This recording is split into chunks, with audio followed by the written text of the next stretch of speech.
Кои са пратениците на светлината? Това са обикновените хора с необикновени души.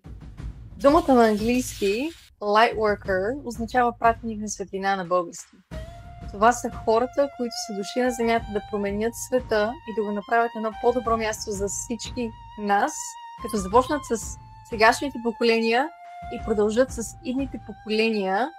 Аз съм Стела Ян, пратеник на светлината, разказвач на истории, алхимик, а това е новата земя.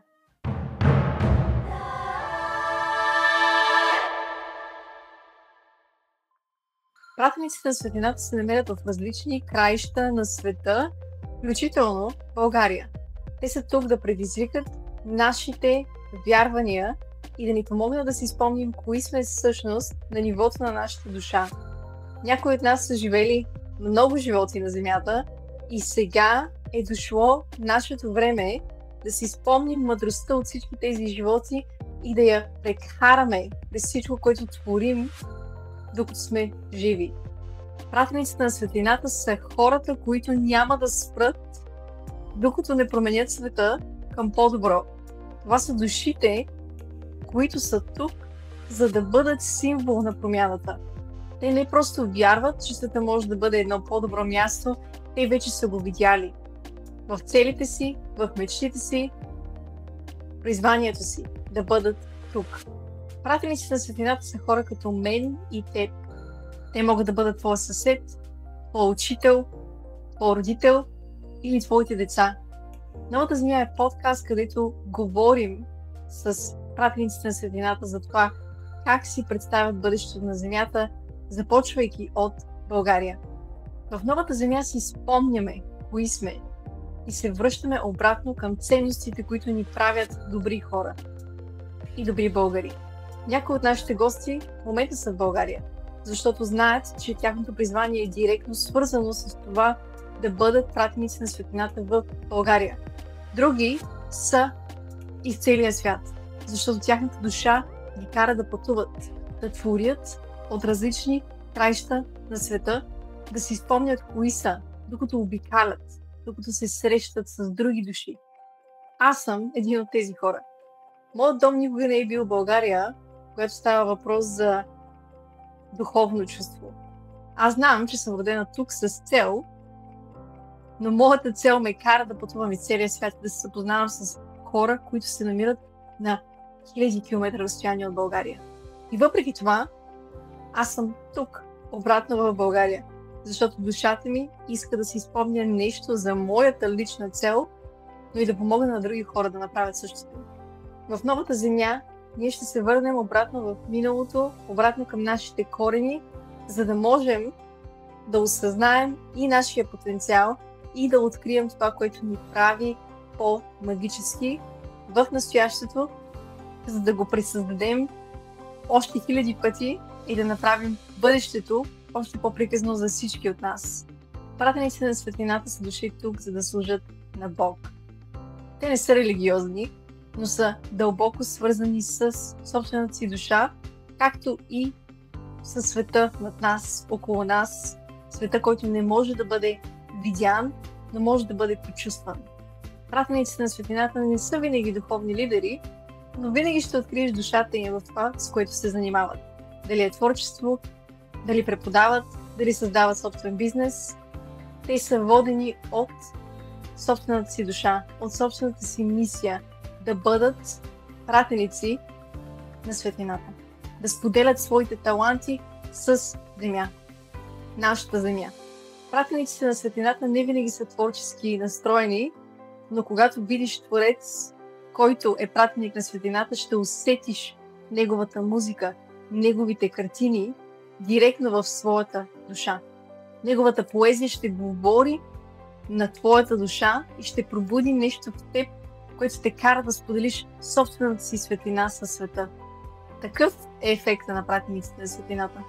Те ти напомнят, че ти също си източник на тази същата светлина, която е изключително нужна на планета Земя в момента. Навсякъде около нас е пълно с страх, съмнения, самота, болка, депресия, апатия, омраза. Сега, повече от всякога, се нуждаем от тази светлина, която блика от всички нас, да бъде споделена, за да може да ни свърже отново. Сега повече от всякога се нуждаем да бъдем водени от нашата любов, нашата надежда, нашата вяра, нашият позитивизъм, нашите идеи, нашето творчество, нашата магия, нашите сърца и нашите души. Пратениците на светлината идват от всеки край на България, както и от всеки край на Земята. Те не са родени в една и съща година, или в един и същи месец, или в един и същи град или държава. Те са навсякъде. Това, което ги отличава, е, че те няма да спрат никога да следват собствените си цели, защото тези цели са все едно татуирани на тяхната душа. Те не могат да избягат от собствената си личност, от собствената си душа. И те са принудени да споделят това, което отвътре идва навън и да докоснат всеки, до който могат да достигнат със собствената си душа и светлина. Някои от пратениците на светлината се пробуждат, когато са деца. Други намират собствената си светлина, когато са вече възрастни и дори към края на живота си. Но това не прави техния принос на Земята по-малко ценен. Независимо кога ти преминаваш през собственото си пробуждане, духовно пробуждане, пробуждане към своята светлина, никога не е късно да бъдеш по-добър човек. Никога не е късно да споделиш собствените си идеи. Никога не е късно да вярваш, да се обърнеш обратно към Господ и да кажеш: покажи ми как мога да служа на света, на земята, на хората. Искам да помогна да направя този свят едно по-хубаво място. Ето това отличава пратениците на светлината.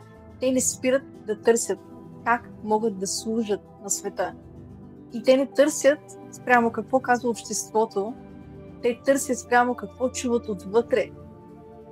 Те слушат собствената си интуиция, собственото си сърце и знаят, когато едно решение е правилно, дори и да е трудно. Те слушат вътрешния глас, който винаги ги води към споделянето на собствената си светлина в много насоки с много хора. Дори пътят да бъде труден. Те са готови за това предизвикателство. Те са готови да донесат светлината при теб. Дори и да бъдеш в най-тъмния период на живота си. Може би точно тогава пратениците на светлината идват при теб, за да те намерят и да те върнат обратно към източника на целия живот, откъдето блика тази светлина, която после блика през нас, в обществото. Пратениците на светлината не винаги имат някакво голямо образование от известни университети и колежи.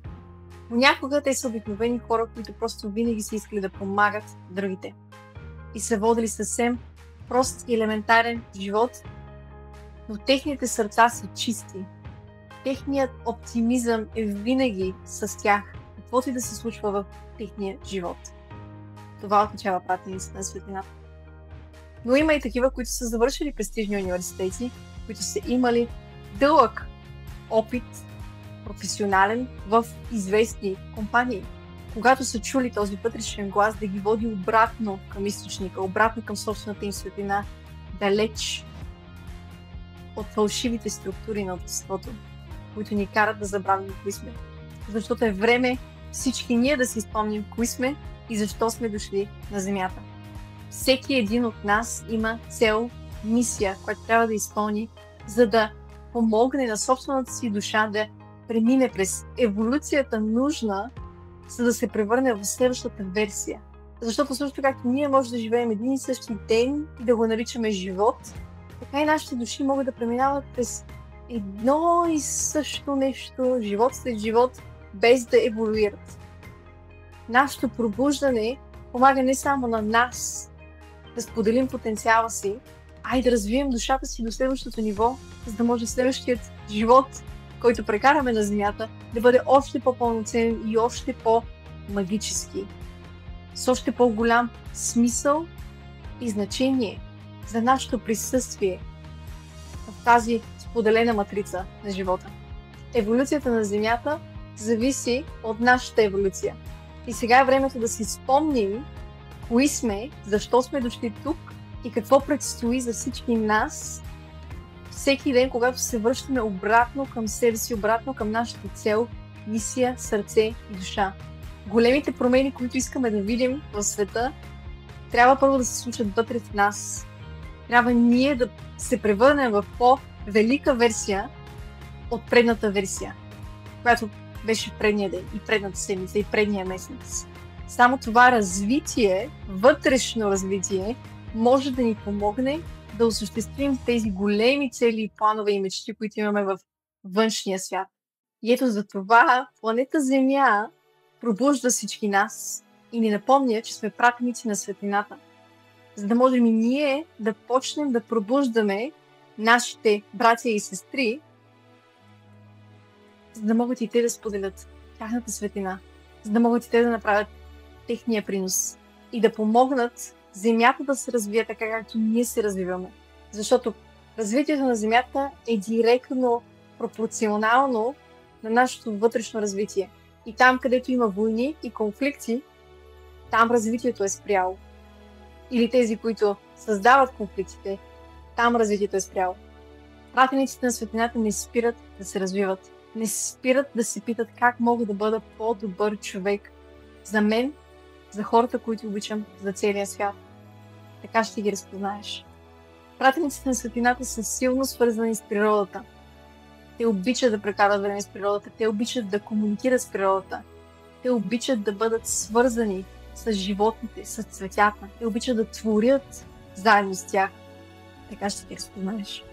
Ако и ти си пратеник на светлината като мен, ела в новата земя и нека да поговорим малко за твоята мисия и за твоята визия за света. Нека споделим и твоите идеи. Ако познаваш пратеник на светлината, покани го да се присъедини към новата земя и да сподели своята душа с нас. Пратениците на светлината имат много мисии, но всички те са тук да обединят света, да обединят нациите, да обединят хората в един народ. В България не само. Пратениците на светлината са тези, които ни карат да вярваме, че има смисъл да се борим, дори когато ситуацията изглежда безнадежна. Те не просто ни карат да вярваме, те ни бутват напред с едно вътрешно знание, че нещата вече са се поправили към по-добро. Сякаш използвайки телепатия и ни припомнят: "Ей, не си ли спомняш, че това е бъдещето? Не си ли спомняш, че дойдохме тук, защото това е бъдещето? То вече се е случило. Ние просто трябва да се преместим в тази насока и стъпка по стъпка ще стигнем до това бъдеще, защото ние вече го създадахме на едно духовно ниво. Още преди да дойдем на Земята, ние знаехме, че това ще бъде бъдещето и се струва да се борим, защото ще достигнем до това бъдеще заедно." Ето това правят пратениците на светлината. Те ни припомнят за бъдещето, което вече е създадено.